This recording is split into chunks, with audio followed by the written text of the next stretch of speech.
Welcome back to our channel for another sugar craft tutorial. This week I'm going to show you how to make some beautiful little branches of sparkly leaves.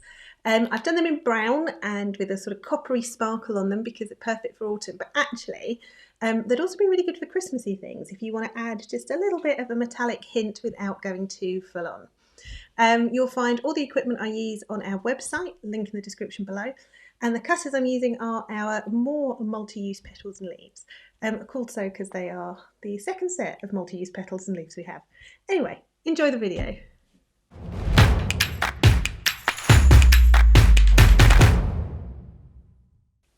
Okay, so we said we'd do some autumny stuff.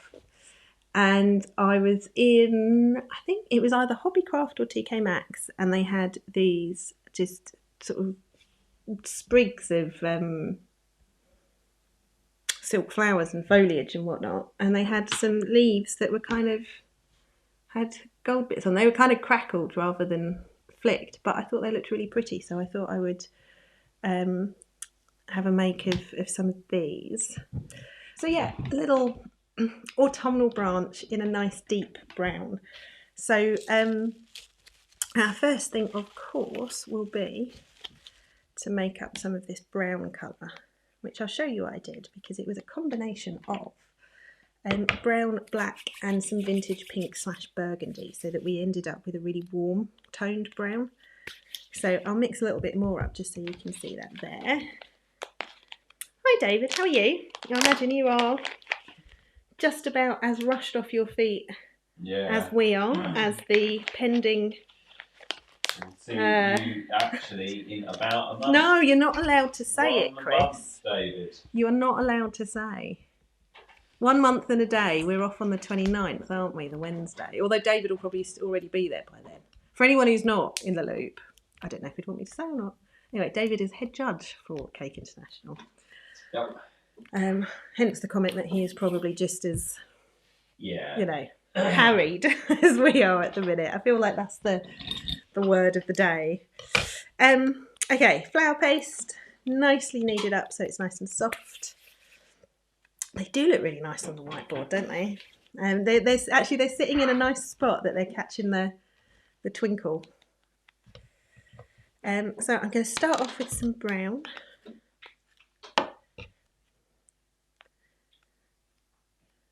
And to be honest, because we're after a dark colour, like you don't want to go mad with your colouring because you don't want to make your flour paste a sticky mess. But we don't need to be soft or subtle with it at all in this instance. So there's our brown base, and I'm going to add some of my burgundy to this just to warm the colour up because I want it to be... We've used our lovely rose gold metallics on it, so the coppery tones, and I want it to be a nice warm base for those to go on. So there it is, warmed up with that burgundy vintage pink, and then just to darken it I'm just going to pop some black in.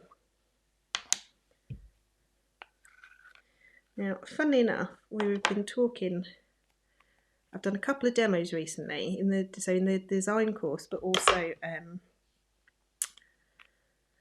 an in-person one we did down in, oh you weren't there, Southend Way, Leon C it was, where I did stuff with black and was explaining to people. I was surprised it's not something that people knew, but there we go. So not all blacks are born equal insofar as black food colouring can often be a very highly saturated form of other colours, so like a blue, a purple, a green typically, which is why sometimes when you use them, if you're trying to make it grey, it will end up looking really, really bluey or purpley or greeny or whatever. Our black is actually black, which when we were designing the colours and developing them, that was something that I was very keen on being the case. Just so you don't get surprise colours. Yeah, so it is actually black. The colouring in it is vegetable carbon, so charcoal in other words, which is actually black. It doesn't at any time go not black. So yeah, little colour lesson for you there. But look, we've got a nice rich brown, more or less the same as my one from earlier, but I'll mix the two together and then we'll be good to make some leaves. And it's a bit, not sticky, it's just soft because I've been working it. So for the leaves, I'm using the cutters from our More Mupples set. So this is the second set of Mupples we released earlier this year, where you can see they're slightly more bulbous than the original ones. And I have used the smallest one, second one, and the third one, but you could use whichever sizes you wanted or as suited your design. So I'm just going to roll this out. And I got a question there from Caroline saying, how do you start designing your colours? So the colours, our range of colours came to be after I had been teaching cake decorating for some time, which meant I had already worked out that there was a gap in the market for doing colours in a way. Oh look, I've gone, I don't know why that's red. Oh, that's from earlier, isn't it? Yeah. Sorry.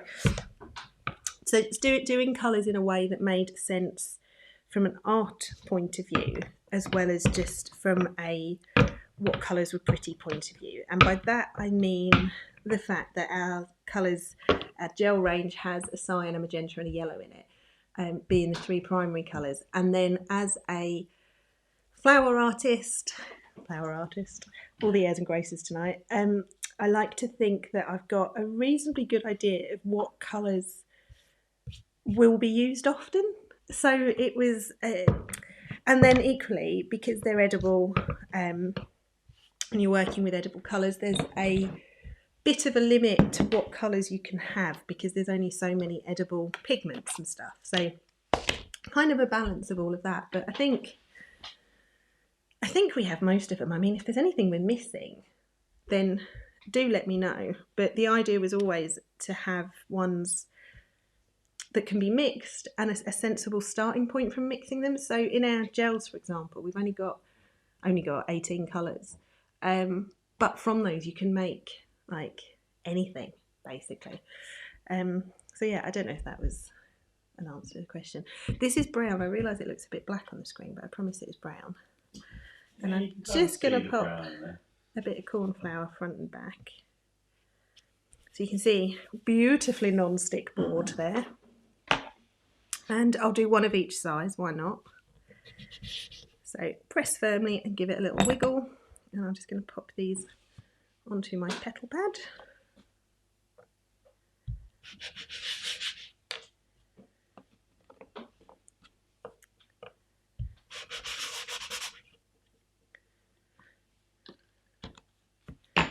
Like so.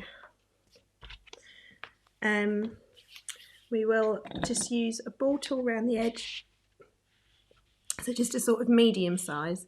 And we're not looking to frill it, we just want to thin the edge a little bit. Sorry, there was a frog in my throat apparently.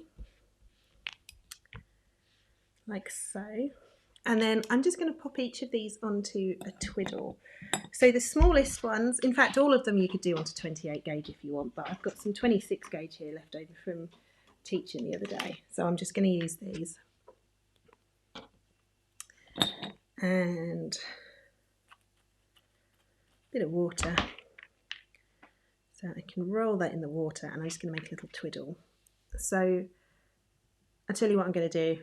We've made twiddles a lot, so what I'm going to say is, if anybody doesn't know what a twiddle is or is not familiar with the method I'm using, pop a comment in and I will explain it more. But if we're all in the know, I'll save telling you again for the millionth time, because there's no need. So yeah, if you want to know, let me know. And actually, maybe what we'll do next week, because we've got to be careful now squeezing lives in before the show. And sadly, I think, so your job, Chris, is to edit up some of the old, the old Halloween ones, because I don't think, because of the timing of the show and all the rest of it, I don't think we're going to have time for autumn and Halloween. One, but yeah, maybe one, but Yes, because of the way the dates fall Yeah. for the show. Because what I was going to Well, say... Halloween is the first day of the show. Well, yeah. Is that maybe next week what I'll do is we'll do a thing on the boards and I'll show you how to use the grooves and stuff. And as part of that, as an alternative, I can show you how to do all the twiddles. And maybe that would actually be then a really nice video to put up on YouTube of just like, here's how to do the things. How to do this. So, twiddles. And of course, I'm just going to match the sizes. So, little one there for the little leaf. And I mean, these are about the same, but anyway. My twiddles are much longer than my leaves, so I'm going to put the leaves on where I want them, which is sort of 2/3 of the way up. And in due course, I can pinch that extra off.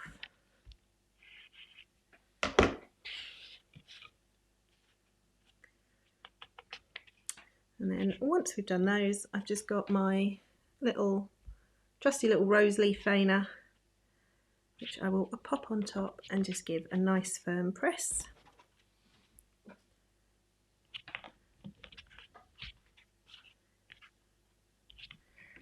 Like so.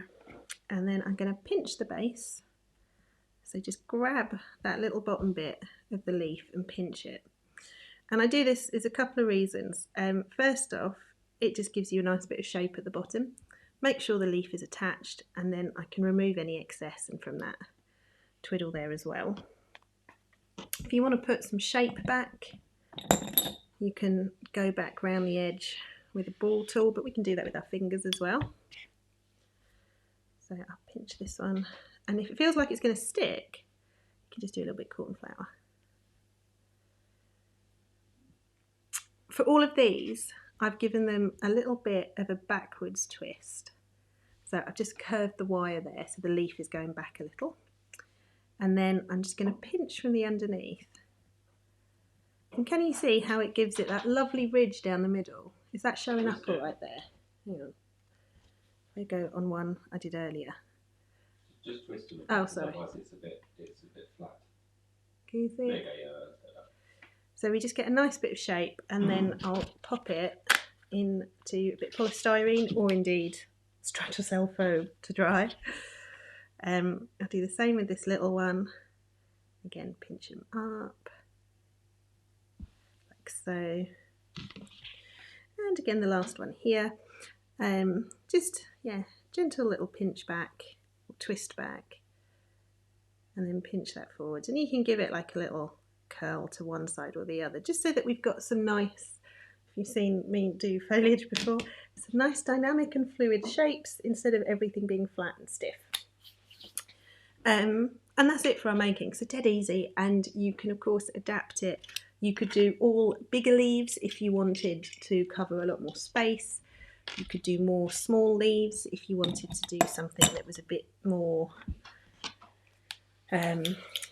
branchy. I don't know what other word to use there. So I've got some black dust and I've got the warm brown dust, and I've gone for the warm brown as opposed to the plain brown, the dark brown, so that we again have that warmth of colour in it. And I'm just going to take a little bit of both. As always, going very easy on the black, at least to start with. And we're just going to dust up from the bottom and catch those edges just to give it a little bit more depth. And if I hold the one I've just done, in fact I'll put them there. There you go, hopefully you can see the difference on those. Just gives it a little bit more depth and so on.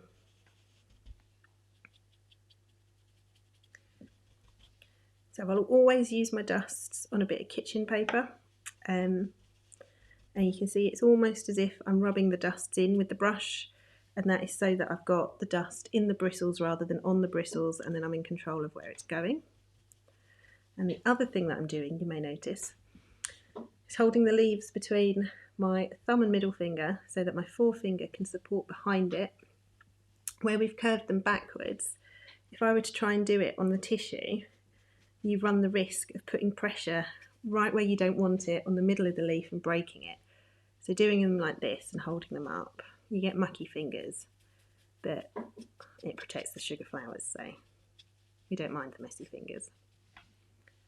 And I suppose I do rather make a mess of everything, don't I? You do. So I'm using our antique rose and the bright rose are the two colours I've used. I am going to tape up the stems on these first, and then we will make some more mess. So just some very thin tape, quarter width or thinner if you're cutting it yourself. And I am just taping each wire. Now you could paint them, which could well be easier. You could, if you had used dark green wires instead of white, if you were a brighter person than I, then you could probably just dust over them. Or if you've used white, then we can just tape over them with a little bit of some brown tape. And just remember to always trim it down, because it would be very challenging indeed to tape these tiny wires with it sort of full half an inch width. And just make sure you stretch it out first, and so that it goes on nice and tight.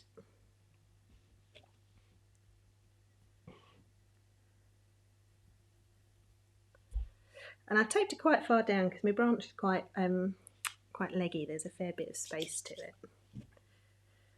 So I just want to try and get these to lie flat-ish. They won't be completely flat because they're bent, but as flat as I can. And then we're going to mix up a couple of paints.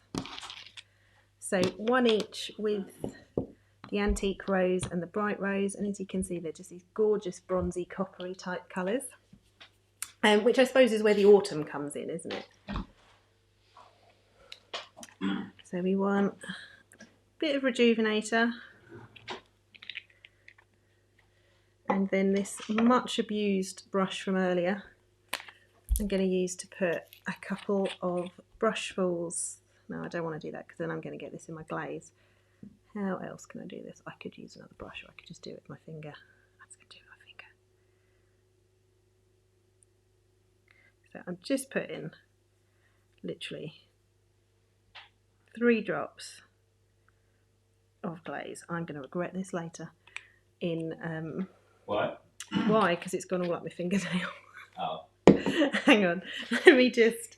So 3 drops of glaze into your rejuvenator, and the reason that we do that is that the glaze will set the dust.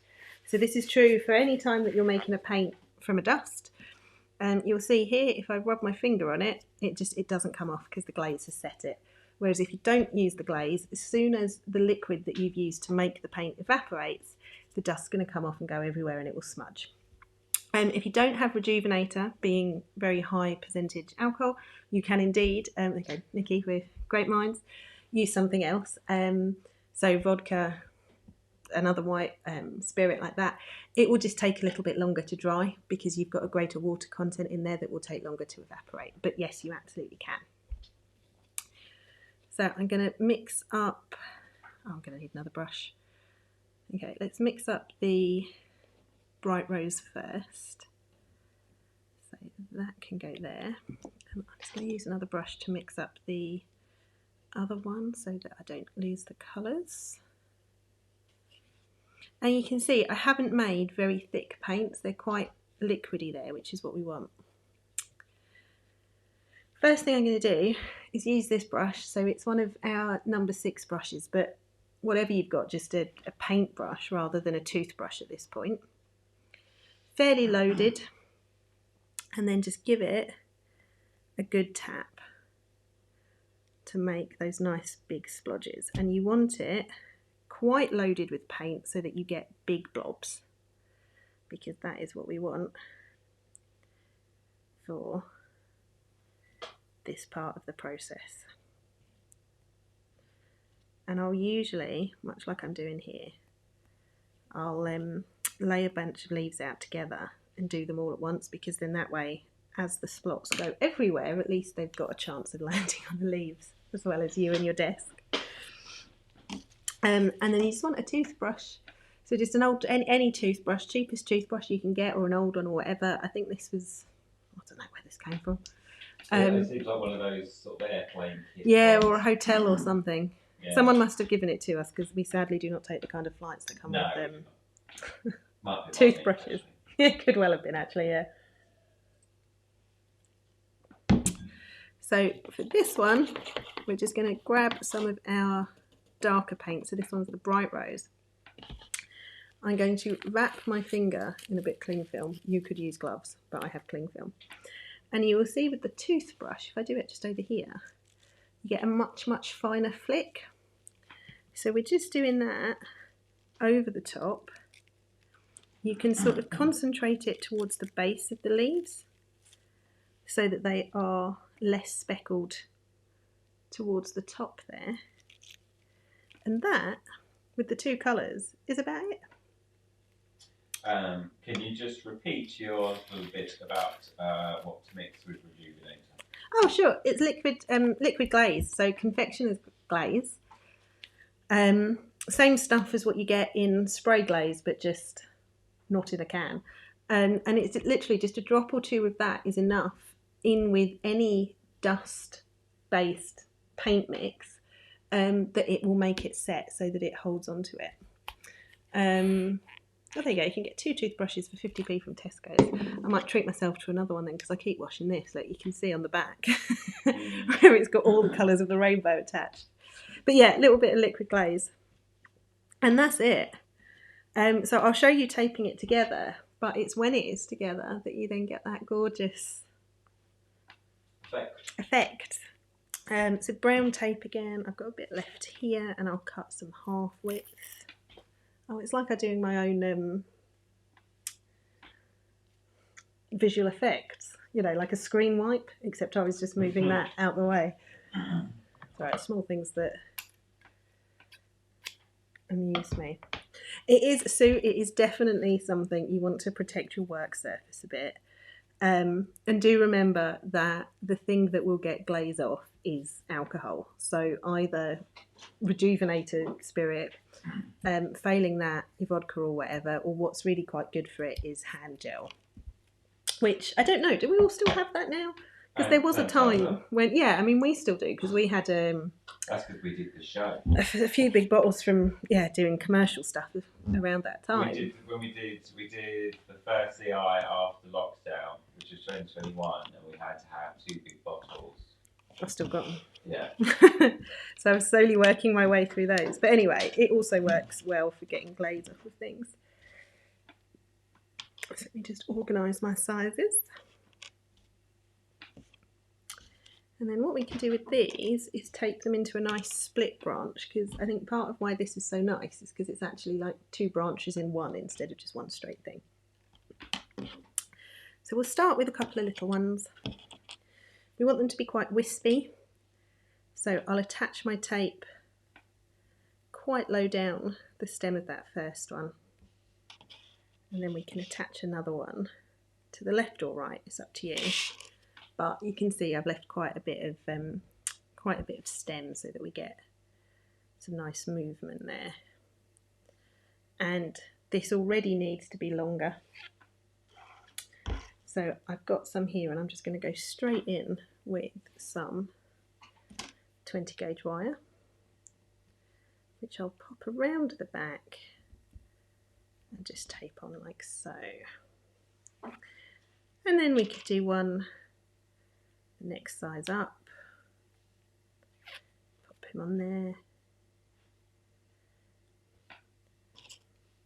maybe that same size again. And the thing that's quite nice to remember when you're taping foliage together,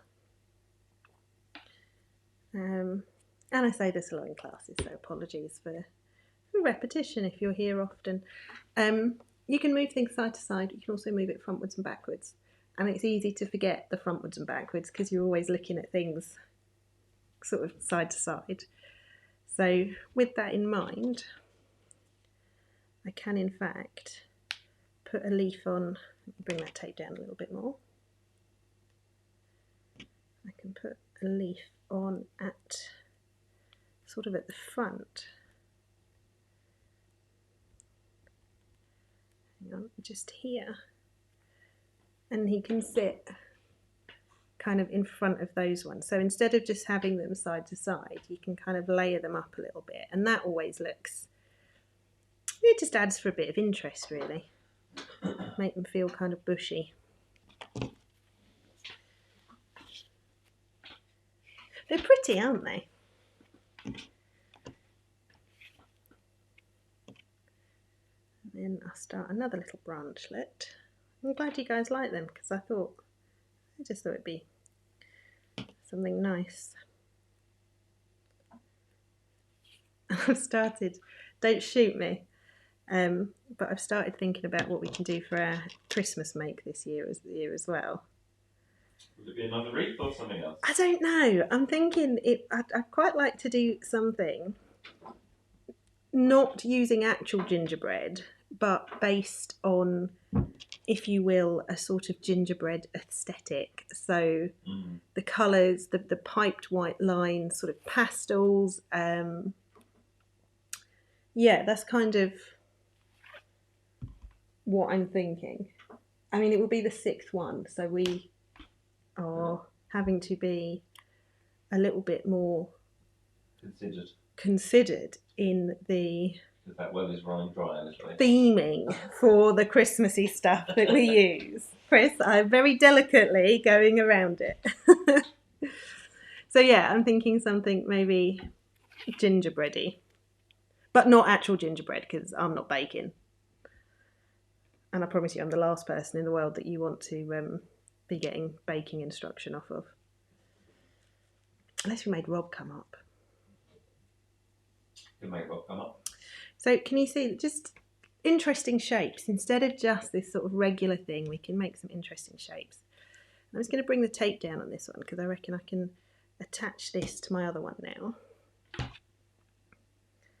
So that can maybe sit...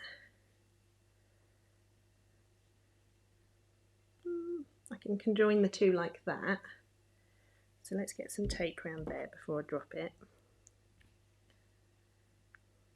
But yeah, so I was thinking about Christmas and thinking about probably starting Christmas in November. Just so that we have enough dates to fit it in. Yeah. Because I can't, what day of the week does Christmas fall on this year? No. Because much like with Cake International, where it falls in terms of like weekends and how many Sundays there are and stuff. Yeah, makes a difference, yeah. So what I'm going to do is just attach my tape here, sort of where they're joined, and pop on that leaf there. So that was the last of my sort of medium-sized ones. And then I can have the two bigger ones slightly further down. Oh, there you go. Yeah, Colleen's just said Christmas Day's on a Thursday. It's just there's been a couple of times this year where we've gotten a bit caught out of what day of the week things fall on, and then it sort of limits what and how we can do with the Sunday nights and stuff, that's all. Yeah. And Nicola, save that question for... Oh, put it on not this week, the next week, the one after. Put that on there for us if you would, darling.